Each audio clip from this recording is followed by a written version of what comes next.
One thing to consider when you're looking for a pair of hiking shoes or hiking trekkers is, do I want a moisture-proof barrier in the shoe? When we're talking about liners, we're talking about Gore-Tex or some of these other fabrics that are sewn inside of shoes. Now, initially it seems like a great idea. What's wrong with having a shoe that's waterproof? What's wrong with having a shoe that will let the moisture from the inside go out? Well, there would be nothing wrong with it if they work as advertised. We're going to take a look at some of these shoes, and I'm going to tell you why I don't like moisture barriers in shoes. It's not always easy to tell if the shoe will have a liner, or for that matter, if you even want one in your shoe. Now these trail hikers look pretty similar. This is a Garmont 981, and it's got a waterproof Gore-Tex lining. This is a Merrell. It's a water shoe. These two are about as different as can be. The only thing they really have in common are some of the materials and the heights. Now, which one of these shoes would you want to take with you on a trip in the boundary waters where you may have to be doing a lot of portaging, wading, and all that? Your feet can still get wet in the rain even with the waterproof barrier because there's that hole in the top where you stick your foot. Water may run down your leg or it may just blow in. I generally wear a poncho when I'm backpacking, so there doesn't seem to be a problem with that. I don't like the waterproof barriers when it's time to cross a stream. It is a really bad idea to wade a stream barefoot with a pack.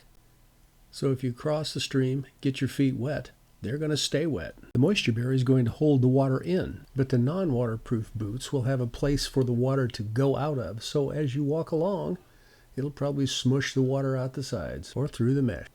And finally, what happens when that liner wears out? It will start to leak, and then you'll have the worst of both worlds. You'll have a shoe that is waterproof, that leaks, that won't dry out. So what can you do to make your boots more comfortable? One of the things that will help will be choosing good socks. Get a pair of good wool socks. They will provide insulation, and they will also help wick the moisture away from your foot. Before you buy any boots, give a realistic assessment of your skills and what you would actually be wearing them for. You're not going to need mountaineering boots to hike on established trails for the most part.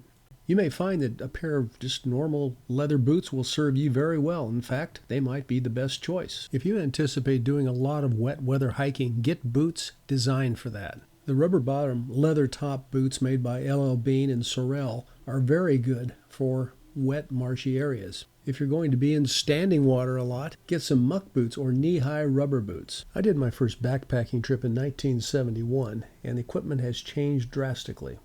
There are high-tech advances in gear we could only dream about way back then. But nothing replaces a comfortable pair of boots for hiking. Make your choices wisely. And before you invest in an expensive pair of boots, think about this waterproof barrier idea. Do you really need waterproof boots? Well, that's up to you. But I get along quite well without them, and I imagine I will for a while longer. This is Survival Common Sense. Thank you for watching.